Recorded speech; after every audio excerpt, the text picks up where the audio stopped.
O Senado retoma daqui a pouquinho a votação de destaques da reforma da Previdência. O texto base foi aprovado em primeiro turno, mas o resultado não foi lá muito satisfatório para o governo, com mais uma queda na previsão de economia, né, Yuri Ascar?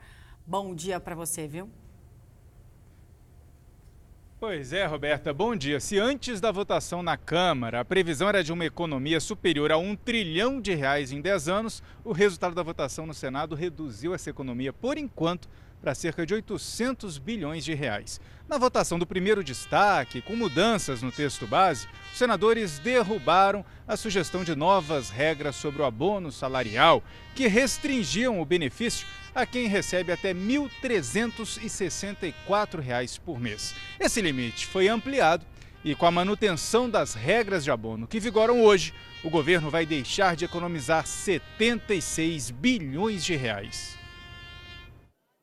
Os senadores votaram o texto base da reforma perto das 11 horas da noite. Foram 56 votos a favor, 7 a mais que o mínimo necessário. 19 parlamentares votaram contra. O presidente do Senado, Davi Alcolumbre, comemorou. Eu não tenho dúvida que a partir dessa votação em primeiro turno, o Senado Federal dá a demonstração de maturidade e de grandeza em respeito a uma nação, a 210 milhões de brasileiros. Logo depois, os parlamentares iniciaram a análise dos destaques apresentados no plenário. 2 foram rejeitados, 1 retirado e 1 aprovado, justamente o considerado mais caro ao governo. A maioria dos senadores votou para manter o abono salarial que vigora atualmente, ou seja, garantir o benefício aos trabalhadores que ganham até 2 salários mínimos. O texto original previa que o abono fosse distribuído a quem ganha menos do que isso, R$ 1.364. Essa mudança reduz em 76 bilhões de reais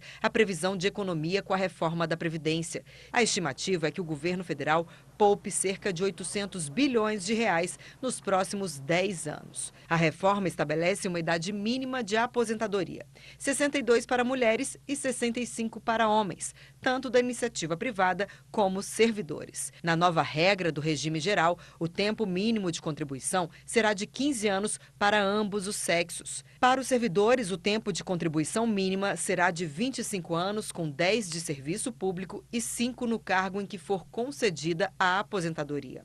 Professores do ensino básico, policiais federais, legislativos e agentes penitenciários e educativos terão regras diferenciadas. A proposta terá que passar por mais uma votação em segundo turno. A previsão do presidente do Senado é que aconteça no próximo dia 10. Mas líderes do governo dizem que ainda é preciso conversar muito com os senadores.